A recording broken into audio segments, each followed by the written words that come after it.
I'm sorry about that. Had to redo it because I was getting a bad connection signal.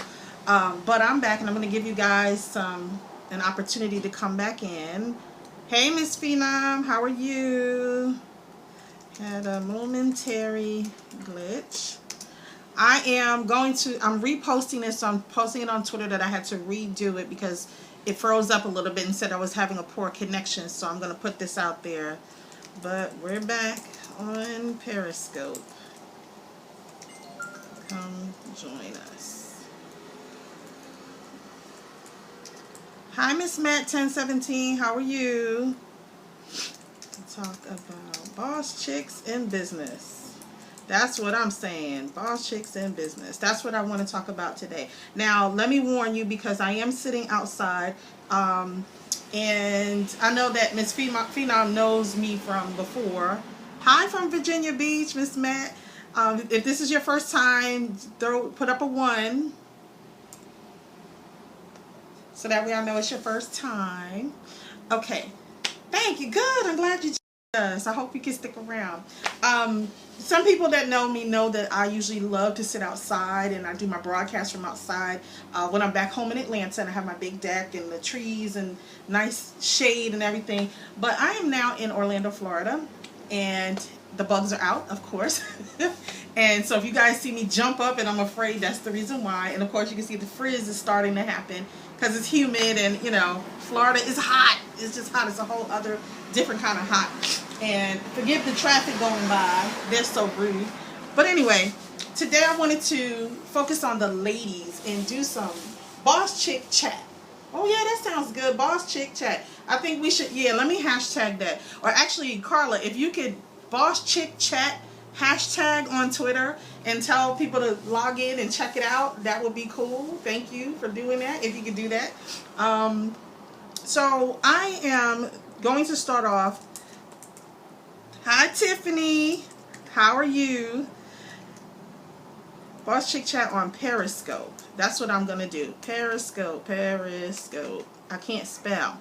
So I am looking to talk to the ladies. I want to have a ladies conversation. Usually I come on and I start talking about entrepreneurship stuff and small business stuff and how to grow your business and things you need to do to stay in line. But you know what? Us ladies, we have, you know, so much. Great to see you too, Tiffany. Well, virtually see you. We have so much going on, and that alone, the fact that we're women and we have children and we have obligations and all this other stuff, makes us that much more multitaskers and makes us more creative when we're running businesses and starting businesses. And I love being an entrepreneur. A couple of days ago, I did a Periscope and told you guys about my vision board. And if you can see it, it's all here. My vision board. I said I had Oprah on there and Paula Madison and can you see it? Tyra Banks on there and you know all this other stuff. But that's my vision board. It's not. You can see there's still a lot of empty spots because I'm not done with it yet. But that is my vision board, and you know there's a lot of things I want to accomplish with my business. So I always tell people, oops, hold on, because I have an unstable thing here. I always tell people that I want them to write a business plan. And I am one of those people that is, you know, kind of like, you know how mom was, do as I say, not as I do. And that's me. And my first business I had, I did not have a business plan, not a formal one. And I felt like, what I need one for? You know, I don't need one of those.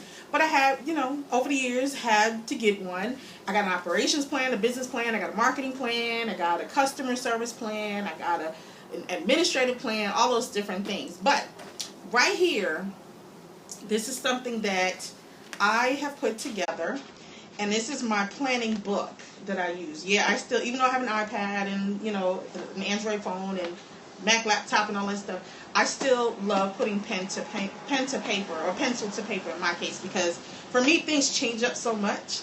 And, you know, each of my business divisions has its own pages and things like that. Let me see if I can find something like Empower Me magazine. I'll show you guys that. I have a whole thing here of just stuff that I want to do with my magazine.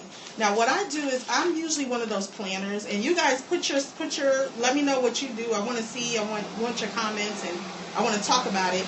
And forgive the school bus going by because I'm facing the front now, so I apologize. But every now and then I put a plan outline together and I write it down. And I write down what I want for my, the end goal to be for, like, my magazine, for example. I have a section for everything, for Empower for Growth TV and for my consulting and training. But here's something else that I do. Ooh, yeah, that's a loud buzz. I map out on, she said, I have a 2015-17 plan. That's what I'm saying. I map things out, and this is not a good one. Let me see if I can find a good one for you, one where I really get scribbly on it.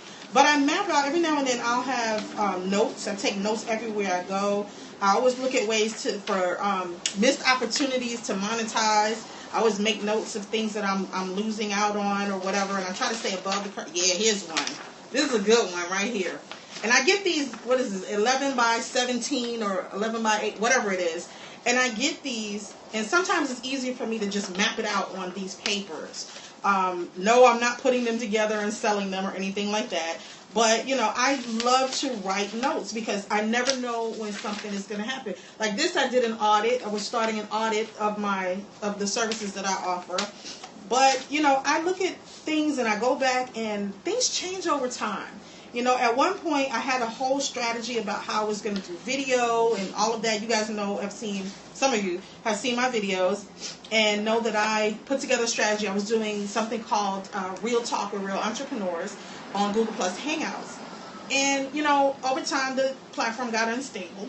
So I said, okay, how am I going to reach people? So I kind of stopped doing videos for a while. But what I found was that the videos allowed people to get an insight into my background and the things that I do, my expertise, my successes, my failures. And those of you who know me, who are watching, know I'm very open about my failures because you cannot learn to succeed and you can't get anywhere unless you acknowledge your failures. And I'm open about that. I mean, it's not cute, it's not pretty, sometimes it hurt like hell. But I share my failures. I had a lot of failures. I had a lot of successes, but I've had some failures too. And I have my Jose Cuervo is trying to scratch to get out. So let him, yeah, here he comes. You guys know Jose Cuervo. Those of you who don't know Jose Cuervo, that's my rambunctious chihuahua who needs to be in the center of attention all the time. Say hi, Jose Cuervo. Say hello. Okay, get away. I'm busy. No, don't give him any hearts. You guys gave my nephew hearts yesterday, the other day. Now you're giving the dog hearts. Give me hearts. But, what was I saying? Yeah, but, things change. And when the platform became unstable, I decided, I'll go back to tweeting and things like that. He does need his own Periscope channel. He's such a crazy dog. He is ridiculous. Here come the school kids again. And this is where he goes crazy because he thinks my niece and nephew are going to come off the thing. Hey, Miss Lady 774. So forgive the noise. But I found Periscope. And my good friend Jay Stone is the one that said, hey, you should try Periscope. And I said, oh, what? I don't want to learn another, whatever. But what I learned was that it's a strategy that I can use when we talk about strategies that, excuse the noise, it's the school bus. They're like right there. But it's a strategy that I can use to let people get an insight into me, the person, and understand me as if they did with the videos. Forgive the noise, guys. They're going to go in a minute. But it enables me to interact with you guys. I love when I was able to interact on Google Plus Hangouts. But there's something different about Periscope where you guys can kick back and just listen and, share your comments and your questions and things like that. But I think that for me, when I start breaking down strategy, I'm so sorry about that. My goodness. When I start breaking down strategy, I look at how Periscope, how YouTube, how LinkedIn, Facebook, Twitter, Google+, all those platforms, I look at how they kind of fit into the strategy for the business, for the brand, for scaling the brand, for getting the brand out there. I very rarely have to do a lot of marketing per se because I've been out so long. I've been in magazines. I've written for magazines. I've done shows. I did a radio show for 6 years. I've been on TV. So, yeah, I've gotten a little lazy. I guess you can say that. But I'm trying to step up my game and implement more marketing into my strategy this year for 2016. Because there are a lot of things that I want to do, and there are a lot of places I want to take this company, Empower Me. Now, for the purpose of this Periscope, we're only talking about Empower Me. We're not talking about Curvy Girl Closet or curvygirlcloset.com. If you guys, some of you know, some of you don't. And my other company with my sisters, Busy's Place. And that's for the grown and sexy. So don't go looking at that unless you're grown and sexy. But anyway, you know, I look at social media, and recently I've really stepped back and I look, because I have a healthy following. I mean, healthy by some standards. I mean, there are people that are killing it. Like, I don't have 1.5 million followers and things like that, and I'm not looking for that. You know, like on Twitter, I think I'm like 11,600 and something followers. Google Plus, I'm over 5,300 followers. I'm over 3,600 or 3,800 on LinkedIn.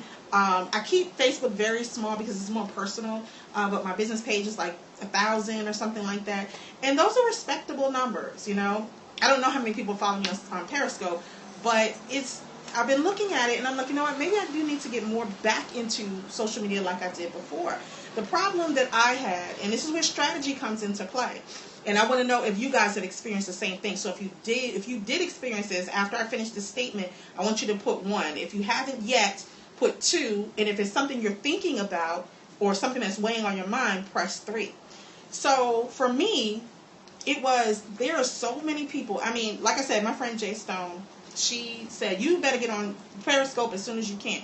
And my thinking was, oh God, you know, so many people are on Periscope, just like there are so many people jockeying for position on Twitter and on Facebook. And I've never been that one that's like, I'm not trying to jump through hoops and things like that. I just want to do what I do and reach the people that need it the most, the people who want it. Those are the people that need it the most. Yesterday's Periscope, I told you guys, you know, you shouldn't be chasing clients. Nobody should ever jump through hoops and chase clients. And there's a lot to be said for online marketing strategies and lead generation and all that. You absolutely need that stuff. For me, my main concern is making sure that I keep people engaged, because the more you engage, the more they get to know you, the more they get to trust you and understand what it is that you do.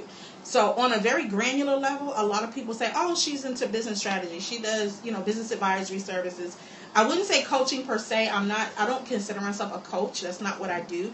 I'm more of a strategy implementation person. I get in there. I get in the trenches with my clients, and we fix shit. That's what we do. Excuse the salty language, but that's what we do. We fix things. We fix companies. We grow them. We make sure they're able to scale. And a coach is good for the emotional support and things like that, and some business support. And I know definitely there are a lot of marketing coaches out there, and I always tell people, if you're looking for marketing help, go to a marketing coach. I'm not that. That's not who I am. But I like to continue having these conversations. Part of my strategy is having these conversations centered around growth and scaling your business and going from a business owner to running a company, because as I said millions of times before, there's a big difference. You know, running a company is when you're comfortable, you can work off your kitchen table, you can have a spare room in your house, or work remotely, go to Starbucks, or like I do, go to the lake sometimes, you know, and you're doing it all yourself. Running a company means that you have strategies in place that are being executed. You have proper systems and automation and tools and the right people in place to make sure that things are running, functioning smoothly. You know, that's the difference. And with the company, you can step away at any time. And that's what I love, the freedom that I can step back. Now, I will say, in full disclosure, last year, you know, my family, here comes another, oh no, that's just a loud 4x4. Anyway, last year my family went through some stuff, and I literally shut down the businesses. Because I didn't want to do anything and try to just have that time to grieve. But what I learned in that, you know, later on, was that when you position your company, and this is where I found out that, yes, I was a company, but a company that I was too closely tied to, if that makes any sense. So what I did was, I did some thinking about it, and I said, you know what, I never want to put myself in that situation again, because my line of thinking, and this is wrong, and if any of you ever go through grief or anything where you just need to just halt everything and take a break, always make sure that you have proper backup and you have a plan and a strategy for continuity. I had that, I never executed it. So that's me. That's bad on me. So that's a learning lesson, and I want you guys to take that as a learning lesson. I'm not perfect. I considered past tense myself as running a company, but that incident really kind of made me see that, you know what, I'm not there yet. I was there, but mentally I didn't disconnect myself from my company. So while I disengaged from it, I didn't turn around. I couldn't be like, let's say, if Steve Jobs was still alive, look at me people run Apple. He could just walk away. He could have time to be on his own to himself. Richard Branson, he can go island hop and do what he wants to do, and business will still keep going. I made the decision to not keep business still going, because I'm going to share this with you, and don't ever hold this against me, okay? I'm putting this disclaimer out there. But my thing is, it's my company. It took a long time for me to learn how to delegate, and it took a long time for me to learn how to step away and let people do what they do. Because when you know how it is, when you're running your baby, when you have your baby, this business is your baby, which is a bad mentality to have, but you don't want to let go. It's kind of like being a mom. That's why I said I want to talk to the ladies today. It's kind of like being a mother. You don't want to take your child and hand them to somebody else and say, okay, now you raise them. And that's where I was. And that's my bad. That's my mistake. I did that wrong. I shouldn't have done that. But what I'm sharing with you is you have to have the strategies to make it work. Now, I have Empower Me on my plans in here, but I have multiple dreams and goals for that company. My strategy has been, I need to narrow down what's the most important, because at one point I was trying to do everything at one time: magazine, a radio show, and online TV, and the consulting, and the education, the training, and all of the, and still writing and speaking, and producing books and all this other stuff. Yeah, mistakes happen in business. You learn from them as you did. Yep, I sure did. And I always learn. I keep learning. That's the one thing. We can never position ourselves to think we know it all. We have to understand that we don't know it all, and we have to ask for help. So I'm good at that. I'm learning to get good at that. But my strategy is, number one, figure out what I want to do, what order I want to do it in. And for me, I had to decide what's the most important, which right now is my consulting and the Incubate to Accelerate program. That's important because my goal is to continue to keep getting results for people. Next step is we need to move back into publishing. I want to bring the magazine back. There are several books that I want to write, and I already have ISBN numbers for them and everything, but I don't have the time right now. So I'm taking to dictating and hoping that helps, so I don't forget anything when I do sit down. And the next step from there, of course, is like the audio, the podcast, because I want to have the podcast, but I want to make sure that I'm not talking about everything that everybody else is talking about. I don't want to talk about marketing. I don't want to talk about, how to get leads and customers and things like that. What I want to talk about is finding the right customers that are going to make you profitable. That makes more sense for me. I want to have those conversations. I want to have those next level conversations. How do I get past $1 million? How do I get, international with my company? How do I expand? How do I grow into new markets? How do I expand my team? Those are the conversations that I want to have.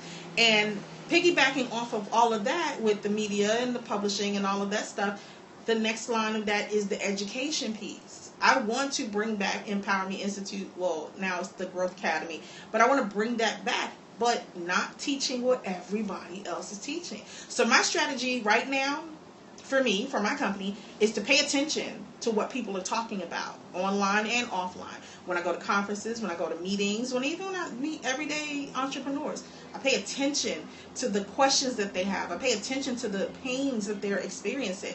I pay attention to what they're tired of. Because the last thing anybody wants to do is regurgitate what's already out there. I know I don't want to. If I see one more thing about do a webinar and all of it, how to create a 6-figure webinar, and I just don't. And no disrespect, don't get me wrong, I'm not down at anybody else's thing. I'm never down anybody else's thing. But a note to like Facebook and Twitter and stuff, that targeting thing's not working so well because you're sending me leads, stuff that I don't care about, So I mean, send me stuff that I care about. But you know, it's just the strategy for me is listen right now. And sometimes that's the best strategy that you can have. Everybody thinks strategy means you have that point by point what you need to do at every single time of every minute of every day, and that's not the case. Right now, step one of my strategy, that's the maintenance people. Sorry, guys. Step one of my strategy is pay attention. Listen. Step two, decide what it is that my people need. What do they want from me? I'm not going to give them the same stuff I gave them 3 years ago, you know, because I'm at a different level with my business, and you guys are at a different level with your business. Oh, Lord. I'm sorry, guys. Jose, come here. Okay, Jose Cuervo has a problem with other dogs. Yeah, pay attention. Step one, pay attention. Step two, don't let your crazy dog out when you're doing a periscope, so put that down too.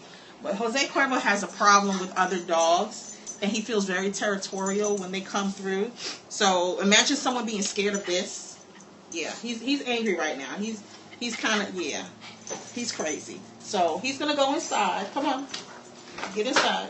Yeah, interrupting my flow. I'm sorry about that, guys. But, yeah, pay attention. I don't want to give people what they had 3 years ago because they're expecting something more of me. Now, that's not to say that the new people wouldn't be able to benefit from it, but you know what? That's what archives are for. So anybody who has ever checked me out, it should be disruption-free, shouldn't it? But he doesn't, you know. Keep your dog inside. That's all I got to say. But anyway, but, you know, for the new people coming in, and I understand that each month, each year, each whatever, new people are finding my content. And I love that and I appreciate that.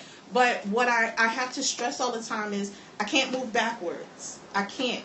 That's part of my strategy as well. Never move backwards. Always move forward. And I always tell people, you know, I have archives, I have blogs, you can look, anything you want to look up about me on the internet for as far as business is there. All you have to do is Google me. But I think that some people may feel that I've abandoned the startup scene or the earlier business owner, the newer business owners, that's what I meant to say. But I haven't. It's me moving in my spirit, moving in my direction where I need to go. And sometimes part of your strategy, and write this down too, is being selfish. And when I mean being selfish is sticking with what your intended plan is and where it's leading you, and not deviating just to please other people.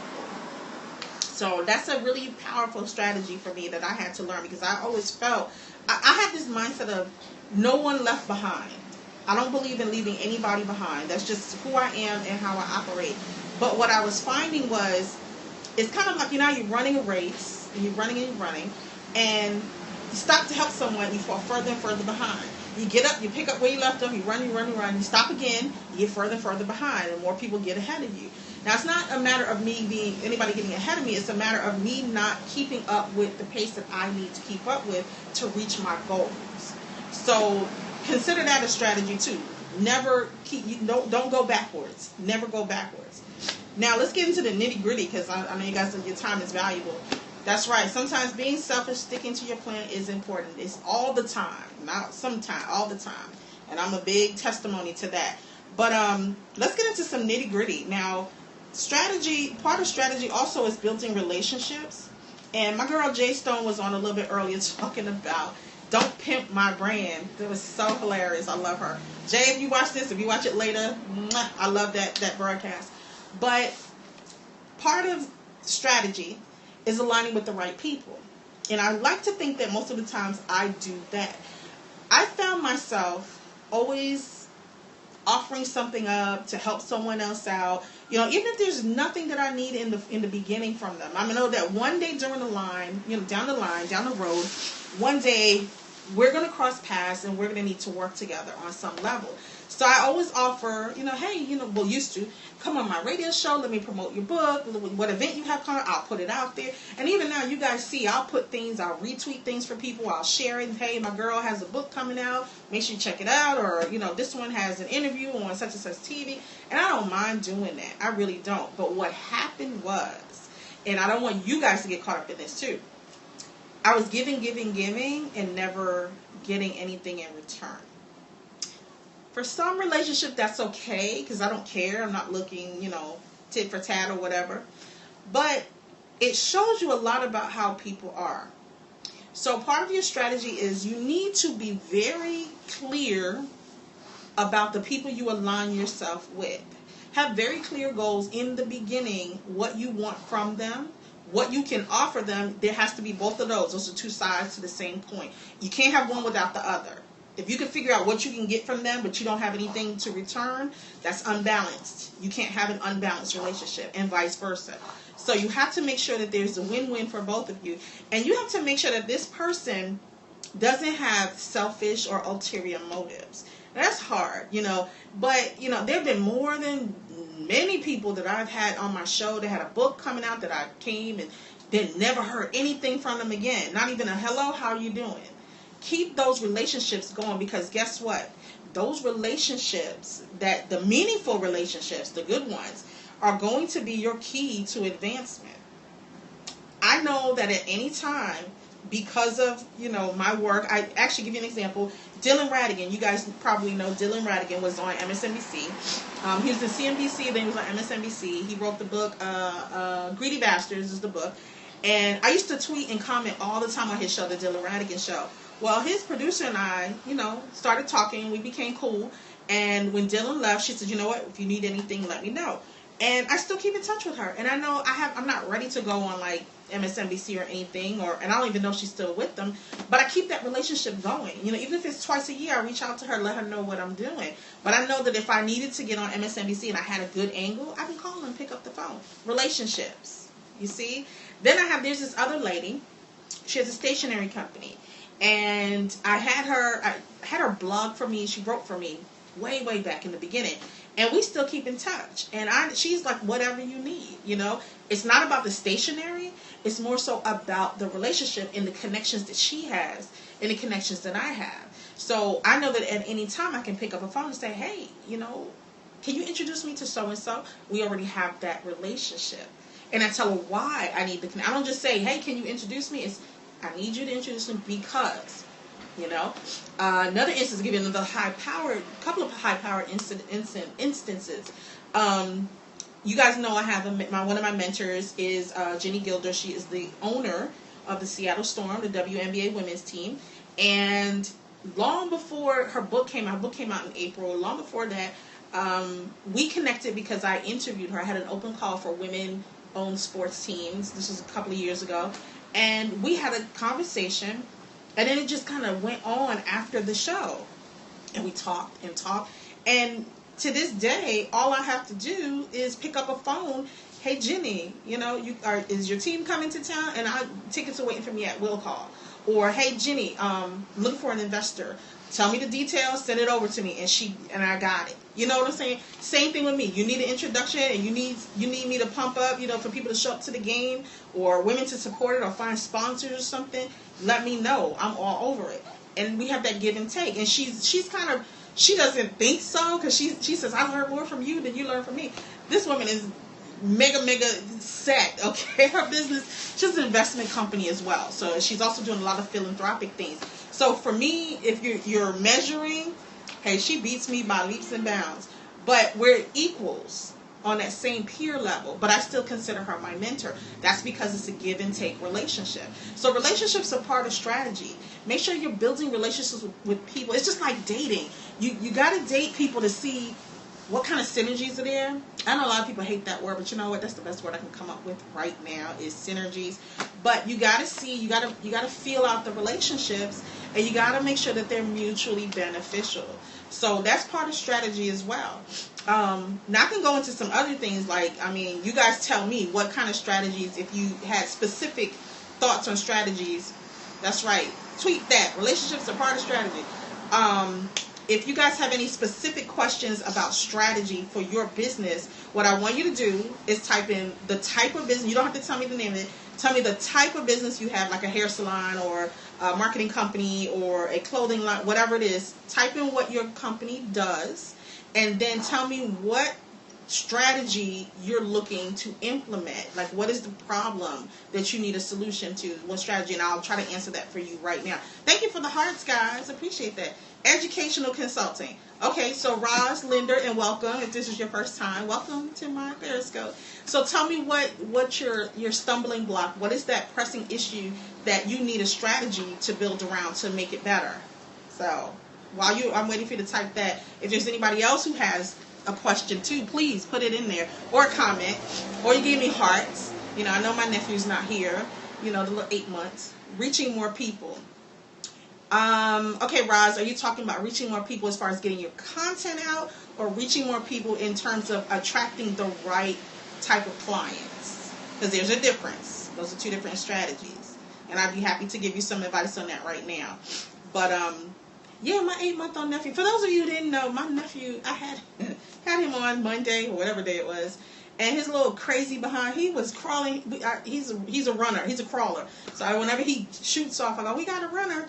Okay, when we reach someone, they love us, but we have a small amount of reach. Are you converting them? Is that the problem? They're not signing up. They love your work, but they're not crossing that finish line to sign up with you, or you're not getting enough sign-ups? Either one. Is it either one of those? They are signing up, but you're not getting enough sign-ups, Roz. Not enough. Gotcha. Okay. That means, okay, not enough sign-ups. That's probably because you're not you're not getting in front of the right people who are ready to make the decisions. See, that's an issue that I had. I had a lot of people that loved what I spoke about. They loved what I wrote about, but it was always some issue. Either one, money. That was the main issue. And I find that with a lot of clients, it's money. I'm going to tell you how to overcome that right now. It's not so much about the cost. It's about the value. And your ability to articulate that value of what you bring to the table to solve their problems, that's worth paying for.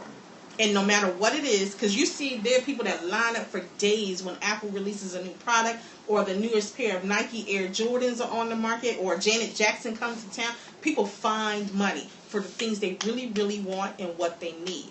So if you shift, and I don't know how you charge your customers and how they pay you or whatever, but I would focus on giving them options. Like, there's one of my programs, ability to articulate the value. You have to make them understand without going into a 12-point presentation, right to the point. You need the solution, or this is the best solution for you because I solved this problem. And that problem has to get them right here in their heart. They have to be like, I need that relief. So your ability to work on that. And if you find someone, there are a lot of coaches that can help you with that. Right. People find money for the things they value. There are coaches that will help you, guide you, and help you kind of craft out your value, your unique value proposition. So, hey, Miss Lady. So sit down and see if there's, problem and solution. You're hitting that problem right away. It's like, think of it like this. Woman got her hair done. About to step out the salon. She doesn't have an umbrella. You're walking by. You have an extra umbrella to sell. She's going to pay you wherever you want because you're going to solve her problem. That doesn't mean price gouging. I hope I said that right. If I didn't, I'm sorry. But you get the point. You understand what I'm trying to relate to you. But you have to make it so that it's so valuable to them that without your solution, they won't be able to get over their problem and they won't be able to succeed. So, and without knowing more about your company, that's about the best I could give you as far as the value. The second thing, what I was getting ready to say, is how you structure how they work with you. For me, my biggest, I guess, service package that I offer is over $25,000. And when people hear that, they're like, oh my, what the hell, and it scares them. But it's not, I don't do it where it's, you have to write that check right now, right then. I do payment plans. Yeah, it is funny. You should see some of the looks in the face. But you know what? Here's the thing, Roz. I'll share this with you. Hi, ROB Junior 1. I'm sorry if I didn't say that right. Here's the thing, Roz. People who are ready don't care about how much the check is. I'll give you an instance. Last month, I signed on a new client. This is for a different service. We do a lot of business strategy, business growth planning, and we do RPO, recruitment process outsourcing. Well, this particular company is looking to grow, and they wanted to add more, workforce to their company. And when I sat down with them, we had the conversation. I had not talked about money yet. All he said was, well, what do I need to do to make this happen? Well, I said, here, I can do the contract right now, and the cost is, and I told him the cost. He said, done. Picked up the phone to his bookkeeper, A-Rob Jr. A-Rob Jr. Okay, hey, A-Rob Jr. He picked up the phone to his bookkeeper and said, write the check for her and bring it over here so I can sign it. Why? Because it was of value to him, and he knew that this was a solution that was going to solve his problem. So people don't mind writing the checks for things that solve their problem. But here's the thing. I would prefer people pay me, lump sum or whatever, or as much in it. Like, I always get a deposit. That's one. Please, if y'all know nothing else, always get a deposit. Never work on where you're not getting at least a deposit. So for me, I believe in breaking it down to make it easier for them to work with me. So I do payment options, payment plans. I do, you always get a deposit, and then I break up the balance. You could do deposit now, deposit at a milestone, the part of the milestone, and then the balance when the job is complete. Or you could do a monthly, depending on how long you're working with them, you could do a monthly payment plan, however it is. So Roz, I don't know how you structure your payment system for your clients, but look at that as a strategy. Make it easier for them to do business with you. Because a lot of times people will come to me and say, I want to work with you, I can't afford it. It's too much. Even with I do CEO advisory services, and that's like $750 per session. But that's like a one-off. So like you can work with me once, you can work with me 3 times, you can work with me once a month, however you want to do it. But it's $750, whatever. But I get people to say, oh, I can't right now, it's not in the budget. Well, when those cases happen, I keep them in mind, and I let them know, let's see, when you're in a better position, we can work it out, and you see what we can do later. So it's just, you can, as the boss, you have carte blanche to figure out how you want your people, how you want to serve your customers. So it's up to you. Let's see what another strategy could be for you. The marketing piece of it. I am not a marketer. I keep telling people, you're welcome. The marketing piece, I would say get super focused on who your target customer is. Like, sit down one day and pretend that you are your customer. Pretend that you are the person that's coming for your service, because you know what your services offer. So you need to break it down in reverse that way to figure out what it is exactly that my customer needs. And create what they call, and I hate to sound cliche, but create what they call an avatar, a business avatar, that ideal client. I know my ideal client. My ideal client, well, I have a couple of them, but I'll give you one of them. My ideal client is that person who maybe $500,000, $750,000 in revenue, maybe just profitable or just breaking even and not really profitable. Exactly, reverse thinking. But they know that they're ready to go to a $2 million or $5 million business, but they don't know how to structure it. They're ready, but they don't know. They just need someone like, let loose, let's get it done, and let's get moving. Those are my ideal clients. Not the ones that say, in about 5 years I want to grow, or, when I get some money, or when I get some more revenue. I don't work with people like that, and that's not a bad thing. I'm not, everybody's at a different level. But my ideal client, they already know, listen, I know I need people to make my business work, so I'm coming to you, and I need you to build me a team. Or they're saying, you know what? I have orders coming up the wazoo. I don't have any kind of system in place. It's getting overboard. My system crashed. I can't fulfill orders. My operations need to be tightened up. What can I do? Those are my ideal clients. I don't know. I keep putting out there, and nobody, my real clients are not coming. I keep getting tire kickers, and I don't know how to target my real customer base. What do I do? And they're ready to do it, because they're ready to say, you know what? I'm tired of living on ramen noodles. I'm tired of budgeting. I'm tired of being a $250,000 business. I'm tired of being a $500,000 business. I want to be in the Millionaires Club, And it's all about plugging holes, figuring out where the revenue loss is, figuring out ways to optimize the services and products that you offer, and figuring out how to fix those pricing. Because a lot of times some people, and I don't know if you guys do this, but some people underprice. And they do it because they want to be liked. Listen. Take a page from, what's his name, Kevin O'Leary, Mr. Wonderful from Shark Tank. You're not there to be liked. You're there to conduct business, and you're there to make money. Now, you don't have to be mean and cranky like him. I mean, you know, I'm not like that. I'm about my business, but I'm a compassionate person. I'm empathetic.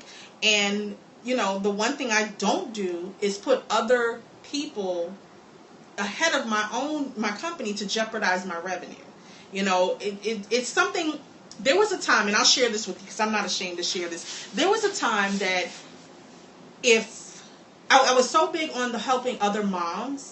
And I understood because I was a single mom at first, and I know the struggle. I know the struggle. But there was a time when I would say, you know, anybody with a sob story, I really want my business to work. You know, I have these kids, and I have to feed my family, and I just don't know how to do it, and nobody will help me, and I just don't know what to do, and I don't have money to go to training, and da-da-da-da. And I would gift my services to people. And Miss Phenom, if you're on, Carla, you know what I call that, right? Being a broke brand, because that is what I do. Oh, and if you guys are on my mailing list, if you sign up for my my newsletter, everybody that signs up for my newsletter gets a copy, the free audio, Don't Be a Broke Brand. And I break it down succinctly how I became a broke brand, how I stopped being a broke brand, and the steps I took to make sure that it would never happen again. So that's free, that I'm giving out to people. You guys can, if you want to go ahead, send me an email at info@empowerme.org, and I'll make sure you get on the mailing list and get that. I haven't done my newsletters in a while, but you know, but it's there. It's a really powerful audio. But I was that person. I was that person who would turn around and, for sob stories, I would gift them. And then I started noticing, you know, I wasn't getting as much money in. People were excelling. They were making money, and they were doing better with their businesses. But guess who was suffering? Me. Because I was being Miss Nice Person. Business and emotions should not mix. That is another strategy. Keep your emotions checked. I don't know if you guys are going to be watching Shark Tank this weekend on Friday, but there's a scene I cannot wait for. Barbara Corcoran is going to tell a woman, I really wish you would stop with the crying. It takes away from your power, or something to that effect. Well, it took away my power responding to other people who had sob stories, and me being sympathetic and having a heart and really being, you know, just emotional and helping people just to help people. I had to realize I'm a business. You know, like Jay-Z said, I'm a businessman. Well, I'm a businessman, woman. But, you know, you give away your power when you start with the sob stories and the, oh, woe is me, and I had a hard life, and everybody has a story. And my thing is, I never kick anybody when they're down, because you never know what their story is. Everybody's fighting something. Everybody. I don't care. The happiest person on earth is dealing with something, you know. So I never kick anybody when they're down. But I never put someone else's sorrows above the health of my company. That's another strategy you put down.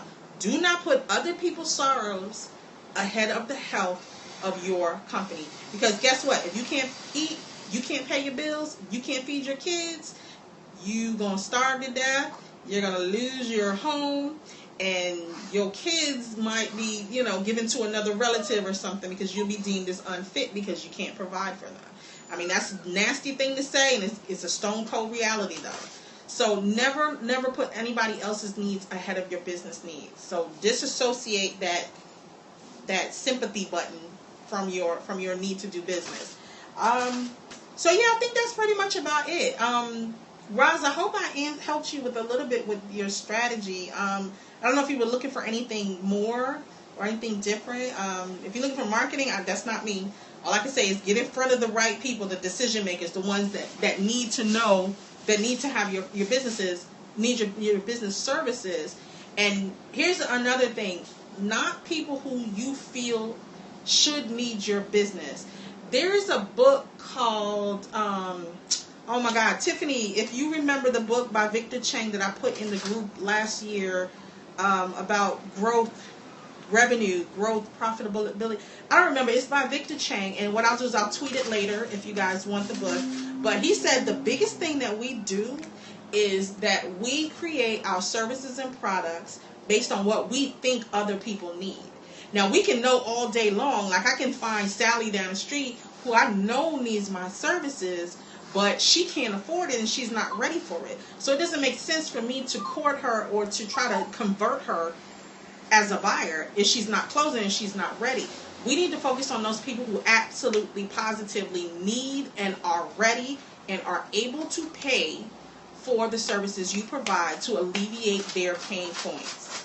So that's what you need to focus on. So I hope that this has been helpful. I mean, you guys get to see, like I said, I have my planning and the different things I want to do for my company, and you know, there's a lot going on. I have a lot of strategy. My strategy is mostly listen, pay attention to what people want.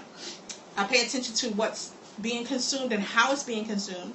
I pay attention to, you know, the competition.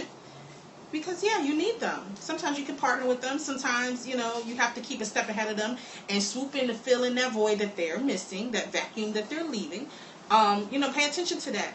And also, you know, a good vision board, you know, is helpful. My vision board. A good vision board, taking plenty of, you know, stopping and writing down what you want, mapping out things on paper.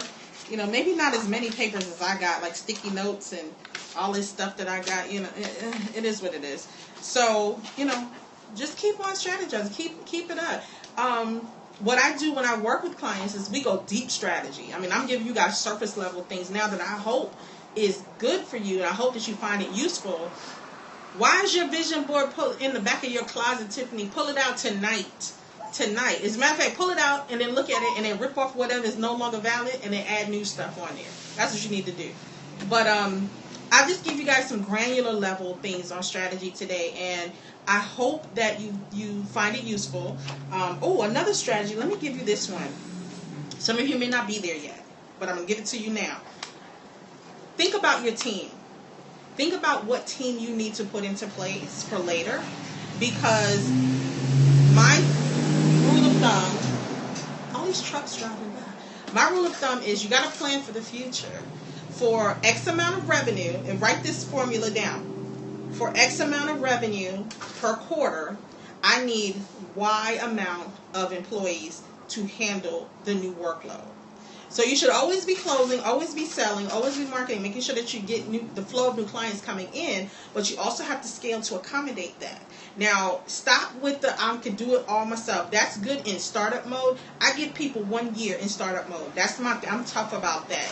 You can only be a startup for so long. You can't be 5 years down the line and still consider yourself a startup. So people make your business work. If you cannot get the right formula of people together, you're going to have a harder time to grow. So sit down and start thinking about, in the next year, the next 5 years, and the next 10 years, what your company looks like, how much in revenue you should be doing, not what you hope you're going to do, what you should be doing, because you change it the way you think about it.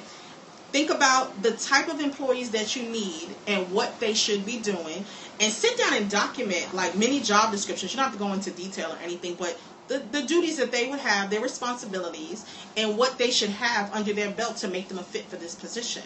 So make sure you're writing all that and you're mapping it out. So for every 2 new clients, I'm going to need 1 new worker. You know, like, let's say you're a bookkeeping company.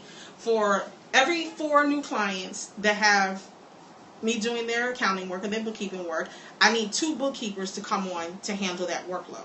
See what I'm saying? So, and pace the growth. It's not a formula that's sticky that you have to follow every single time. But as you're looking at your growth, look at what that can lead to.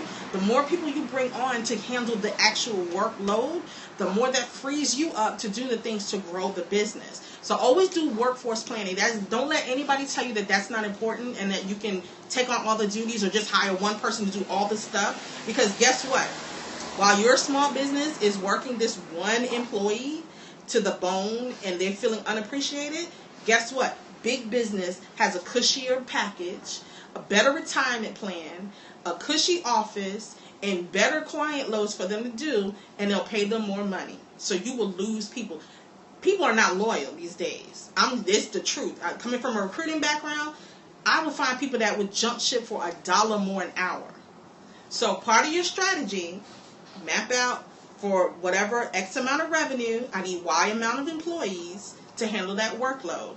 And I have to make sure that I have this amount of clients coming in on a monthly basis, or revenue coming on a monthly basis to accommodate, to justify that employee load. So, and then you do what you have to do to retain these people, you know. Like I said, people will jump ship for $1 more an hour. That's just the state of this economy. There is no loyalty. You'll find the occasional gem every once in a while, but you got to start looking at it as how can I retain my talent? Once I get them, how can I retain my talent? And these are all strategies, things that I talk about later, you know, when I work with clients and help them kind of map it out and everything. So I do free discovery sessions. So if anybody wants to sit down and kind of have me analyze their business and see if it's something that, you know, you want me to work with you on to help you kind of scale and fix your business model and help you to grow, let me know. info@empowerme.org is the email. You send me an email. I'm not doing landing pages and capture email and all of that. And I don't want to. I mean, you guys can put email on my website, empowerme.org. There's a box there to do if you want to sign up. But I'm talking serious one-on-one. You know, if you want a discovery sessions are 30 minutes. They're free. You know, we can decide if you want to work together doing CEO advisory, or if you want to do a strategy session. I do half-day and full-day strategy sessions. They do cost. And I also have the Incubate to Accelerate program if that's something that you feel your company is ready for. That's ia.empowerme.org. And, you know, I have the private consulting services. So there's different levels. I mean, you know, if you want to grow your business and you're serious about it, I'm your woman. Let's do it. I want to see more entrepreneurs flourish, especially women entrepreneurs. So that's it for today. I've kept you long enough, and I'm going to enjoy, well, no, it's 4:27. I'm not going to enjoy anything. I was going to say I was going to go sit out by the lake, but I have some conference calls to make starting at 4:30, and I have things to do. So hopefully I can finish in time to get the thing. But think about what I said today, and if you have any other questions, tweet me at talentdiva, email me, or just send me a note. Let me know, you know, what questions you have. If I didn't answer or cover anything, I would love to talk with you, and I want to get more involvement. And thank you, Roz, for sharing what you do and for letting me give you some advice today. And everyone else, have a good Wednesday afternoon. And don't miss Empire tonight. I will not be on because I'm going to be watching Empire, and I've been waiting for that to come back all this time, and I'm hooked. So I will see you guys next time. Thank you for joining me, and be profitable, guys. Boss Chicks rules. Bye.